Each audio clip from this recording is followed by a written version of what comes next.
మీరు రంజాన్ ఫాస్టింగ్ చేస్తున్నారా? మీకు కనుక డయాబెటీస్ ఉంటే ఈ రీల్ చూడండి. Hi, this is doctor Amulya Elamanchi. I'm an endocrinologist and metabolic physician from Vijayawada. Ramzan fasting అందరూ డయాబెటీస్ ఉన్న వాళ్ళు చేయొచ్చా? Mostly yes. కొన్ని జాగ్రత్తలు పాటించుకుంటే మీరు సేఫ్ గా రంజాన్ ఫాస్టింగ్ చేసుకోవచ్చు.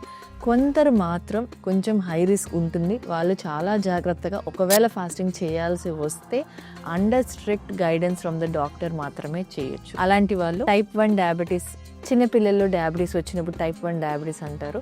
వాళ్ళలో షుగర్స్ ఫ్రీక్వెంట్గా హైస్ అండ్ లోస్కి వెళ్తూ ఉంటే వాళ్ళు కొంచెం జాగ్రత్తగా చూసుకోవాలి. ఎల్డర్లీ పాపులేషన్లో కూడా మీకు 3 months ముందు బాగా షుగర్ డౌన్ అయ్యి <55 అయ్యి హాస్పిటల్లో కనుక అడ్మిట్ అవ్వాల్సి వస్తే వాళ్ళు కూడా జాగ్రత్తగా చూసుకోవాలి. ప్రెగ్నెన్సీలో డయాబెటీస్ వచ్చిన వాళ్ళు కూడా రంజాన్ ఫాస్టింగ్ కి అంత సూటబుల్ కాదు. డయాబెటీస్ అండ్ కిడ్నీ ప్రాబ్లం ఉన్న పేషెంట్స్ కూడా సడన్ గా షుగర్స్ డౌన్ అవుతూ ఉంటే వాళ్ళు కూడా జాగ్రత్తగా ఉండాలి. డయాబెటీస్ ఉన్న ప్రతి ఒక్కళ్ళు రంజాన్ ఫాస్టింగ్ చేయాలనుకుంటున్నప్పుడు ఒక్కసారి మీ డాక్టర్ని కన్సల్ట్ చేసి షుగర్ డౌన్ అయ్యే మెడికేషన్స్ ఏమన్నా ఉంటే అవి చేంజ్ చేసుకొని మాత్రమే తర్వాత ఫాస్టింగ్ చేసుకోండి.